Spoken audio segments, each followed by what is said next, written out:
Most of the time when I have to talk about strong female leads in movies, it's negative since the writers in Hollywood don't know how to make good characters. They think simply by choosing a female actress, a movie will sell like hotcakes, even though that's not true. And now Emily Blunt has come out admitting that she is sick of the industry she's part of because most of the strong female leads now end up being boring.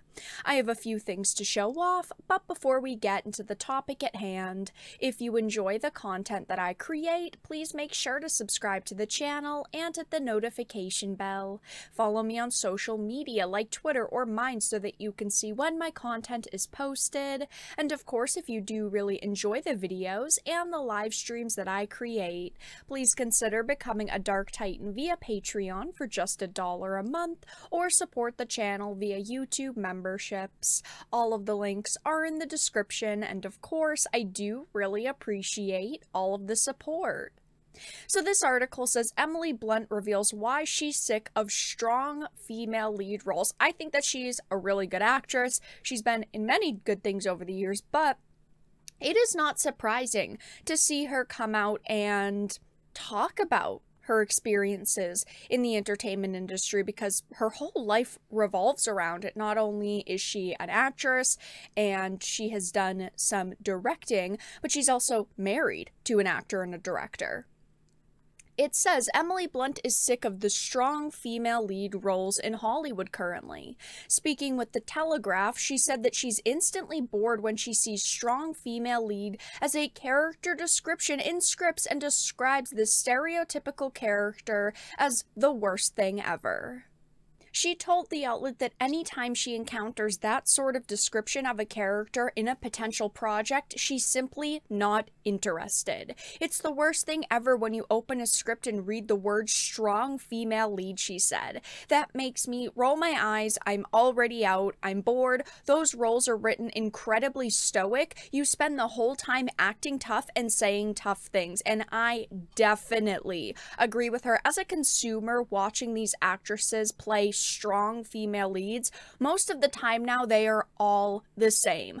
Obviously, I'm fine with seeing strong female characters in movies, TV shows, video games, you name it. But the problem is that every female in movies now is put into this category, but that is all their personality consists of. They don't want help from anyone. They think they're the best person to ever exist. They're Mary Sue's. It's as simple as that. The people in Hollywood have no writing skills, so they have to take the same generic female template, which is why so many of these characters are similar.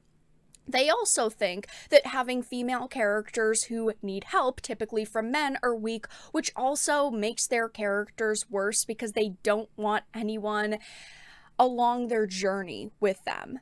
Unfortunately, a lot of the people in Hollywood typically are very stuck up, selfish, and they're just not good people. But Emily Blunt is one of those actresses who I do actually really like. I don't think that I've ever seen her in a movie where I thought that she did a bad job. She picks very specific roles, and well, this is why, because she's sick of the current state of Hollywood and what they're doing to characters that she can play.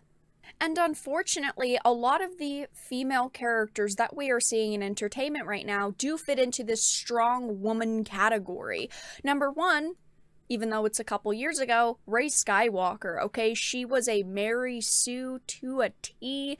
She was such a poorly written character, and I don't fully blame Daisy Ridley for this because obviously she was told how to play the character. She was told, you know, how she should act and the things that she should say, but at the same time, I just don't think that she's that great of an actress. But Rey Skywalker, #1 strong woman.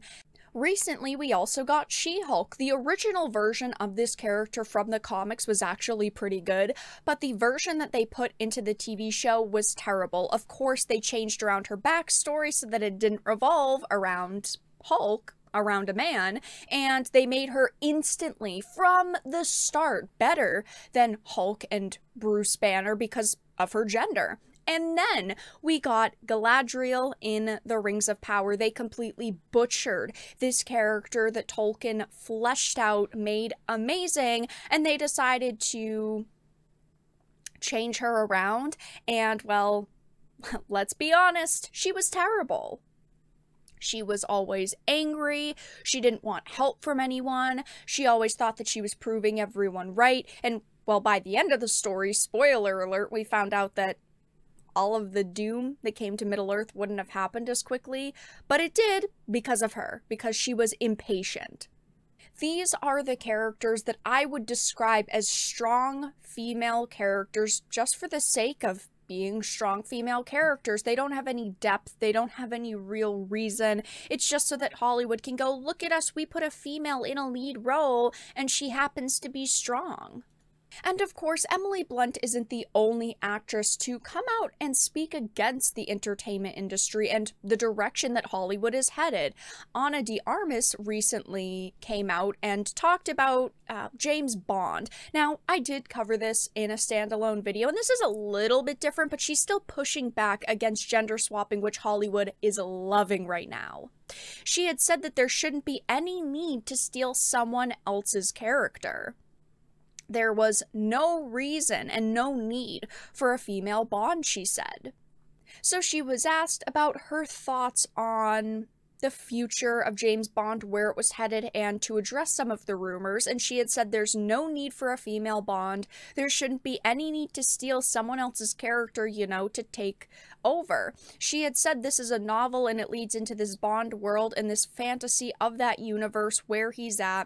And then it says if studios truly wanted to improve their female representation, she argued that rather than changing the character's gender, what I would like is that the female roles in the Bond films, even though Bond will continue to be a man, are brought to life in a different way, which I 100% think is a fair thing to ask. You're not trying to take someone else's character, twist them around, change them, ruin them, gender swap them just so you can go, oh hey, this character is a female now. She is simply asking for them to do justice by the female characters that already exist.